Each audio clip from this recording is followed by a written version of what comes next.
All right, so we're doing something a little different today. We're gonna have a interview with Tim. He actually got me into traditional hunting this fall. I picked up a longbow, which is that one back there. It's the Black Hunter, cheap China bow, $100, but it is working. And he's been helping me through the process of getting the arrow set up. So we're gonna talk about our past season and what we're going to plan on doing for this fall. Which you brought your bow with you. And that is your Bear Montana. Yep. I'll admit it's not the most comfortable bow to hold, but I can't argue, can shoot it really well. So, I mean, what else can you say? It's like when you have the confidence in it.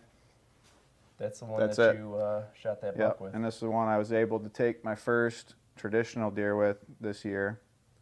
And we can go over kind of what my failures were last year, because last year was my first real year trying traditional. And so now with Jarrett entering the realm here, I've been trying to give advice without sounding like too much of a know-it-all, just to save him some of the hard lessons that I learned and kind of help speed his process, make it a little smoother. So I hunted compound for many years, shot it as a kid, and then as soon as I was 12, able to hunt. I have built more sets of arrows in the past 2 years shooting traditional than I even could imagine in my whole compound shooting career. It's just tinkering, trying to get the right arrow weight and trajectory that you're looking for, and trying to just change up a little thing that you aren't quite 100% set on the arrows that you built, or you can change it a little bit to your liking, and then you're into it. You got to do it, or it's just going to keep eating at you. So, all right, before we get into equipment, this past season, because right now it's end of February. yeah. So we're a couple months out of deer season. Well, 3 weeks for you because you were able to hunt that urban hunt. How was your season? How'd you rate it, 1 through 10? So I had to answer your question, I'd probably give it like a 9 or 10. Definitely learned some lessons that you only learn by trial and error. I can't complain. I had some major successes with different things that I was trying to do and things that I was incorporating this year. I was able to take my first traditional deer. The amount of times that I had deer, sub 20 yards and shootable deer was probably the most I've had in all the years that I've hunted. So it was good feedback for some of the changes that I made and some of the tactics that I tried to implement this year. Part of the failures from the first year trying is making an adjustment from the compound tactics, where with the compound I would try to have a balance of, close enough where it's a chip shot, but also keeping enough distance where you could get away with a little bit more, had more opportunities to draw, could get away with a little more movement, and so I would try to set up for a 30-yard shot. And with traditional, some people will never shoot 30 yards just based on the equipment and the speed that you're shooting. Most people are 20 yards and in shooters, and that's so setting up not so that you're at 20 yards. You're trying to set up so those deer are 10 to 15 to give you that buffer in case they are just another 5 steps out. That was a major change, and I did not fully implement that my first year going traditional, and I missed a couple deer that were at the outside edge of that range. Whereas this year, I was setting up so that I had sub 20 yards, no questions asked. Those deer would be inside of 20 yards and were very shootable. I think this is where I'm going to excel with the traditional hunting, because I haven't shot a deer over 25 yards with a bow. So I think mainly because I don't even know how to explain it. It's not like lack of confidence in shooting further. It's just the confidence goes like way higher when you're within a certain range. So, I mean, I know guys that take 70, 80-yard shots with on deer. with their compounds, even further with their crossbows, and that just blows my mind because I can't see myself ever doing that. I won't ever do it. Yeah.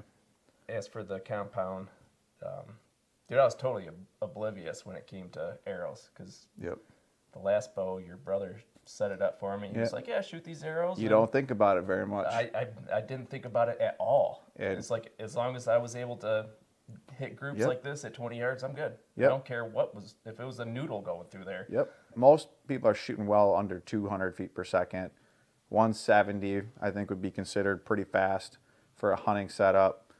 I think a lot of people are probably in that 150, 160 feet per second range. If you're losing a lot of energy from having a really poorly tuned, arrow, you're just robbing yourself from the little bit of energy you're already starting with.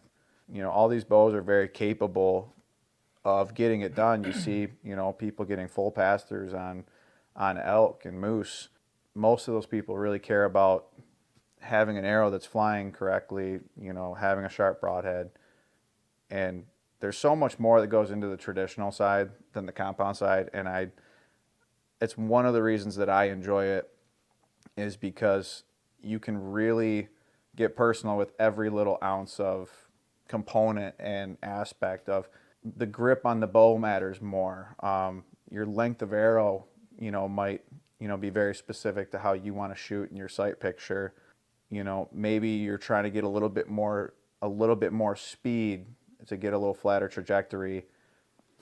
Trying something out and seeing how it works for you, and then making an adjustment. I've been all over that spectrum. This was the first time for me that I've ever weighed a knock or a feather. Yep, weighing a wrap, debating on whether you want to add the weight of a wrap on the back, taken away from your front of center weight. It can get pretty, finite, details here, and maybe some of it is a little bit overkill, but going from some people that just don't tune their arrows at all. They say, I've never tuned them, put some 5-inch feathers on and send it. There can be a happy medium. You can get a general tune and be done with it, or you can really micro tune. Well, one of the hunts that I did on some public land, I didn't air the hunt because I was there all day, and it was a very depressing end of the hunt because I was there an hour before sunrise. I was there all day, and it was at the last 10 minutes of shooting light. I was like, you know what, I'm done. I didn't see one deer, so I put the camera down, and I flipped the screen towards me. It lit me up, and I was talking to the camera, and this big buck came through right where I was expecting it, and it caught me. It was looking in my direction. I was hidden pretty well, but I was lit up because of the camera. Once he turned his head, I was able to turn the camera viewfinder off and draw back my bow, and I blame me, but I was careless, I think, because I was using the compound, because I wasn't as involved with the tuning on that as I have been with this longbow so far. I feel more confident with this longbow than what I did with the compound, because it was just get arrows, broadheads, shoot it. Oh, you're getting good groups, go hunt.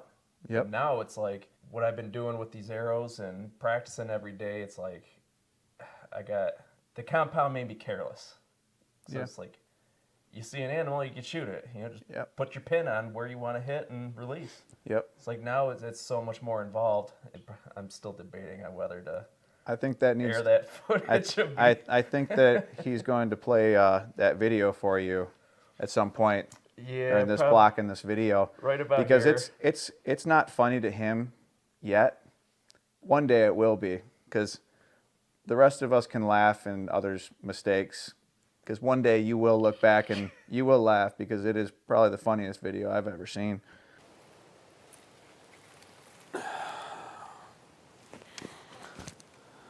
I am done.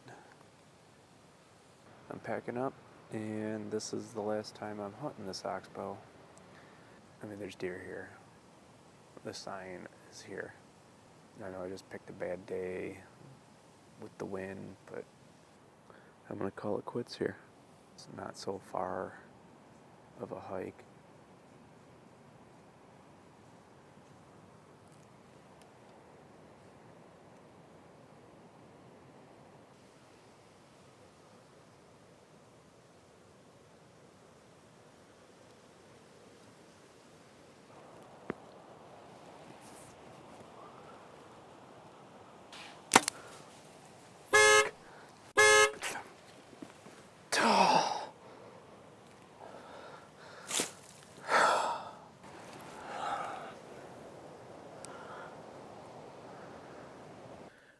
I feel bad for him because you can feel his heart breaking at that moment. But knowing that it will be funny to him down the road. One day. One day. It's not yet. So, as for this fall, we're done talking Yep. about the deer that I missed. As for this fall, what are your goals? My goals this coming season, well, back it up just a hair here. I was shooting a very heavy arrow out of a very slow bow, and it's extremely quiet. And what I noticed was deer did not react to the shot. Then I thought, well, both of the deer that I missed in the first season, they were a little bit farther, at the end of my range there. So, maybe it was just, they were too alert, or I judged distance wrong. I just didn't make the shot. Going into my second season, this past one, my goal was to get closer, so that I didn't have to play that game of such a high drop of trajectory, or even be tempted to. I was able to, my first sit out in Romeo, I was able to, shoot a 6-point at 18 or 20 yards, and just, quartering away, came in just behind the ribs, came up through the diaphragm. And so I was super happy with that hunt. I had just gone on what I knew about the property, knew where the bedding was, and with the wind on that day, I was able to slip in, find a spot on the ground, and was able to, have that buck come in range and make the shot. Later into the season, I ended up missing a really nice 8-point at 6 yards. So that was a good one. He came in, running a doe, and came directly at me. I'd actually sat in a tree stand, and he came in. He didn't get broadside enough until 6 yards. And I'm thinking, okay, at 6 yards, he's close enough. He's going to hear my bow. He's going to react. And so I figured at that close a range, he will hear my bow, and he will drop a few inches by the time the arrow hits him. And so I just looked at the spot right where his hair met the ground. I pulled back and I let it rip, and that's exactly where that arrow went. He didn't flinch. He didn't hear the bow, nothing. It went right underneath him, and the deer trotted off to 30 yards and stood in front of the camera, which can show the audience a picture there. Stood in front of my brother's trail camera. You can see my fletchings in the dirt behind him. And he just stood there at 30 yards quartering away. And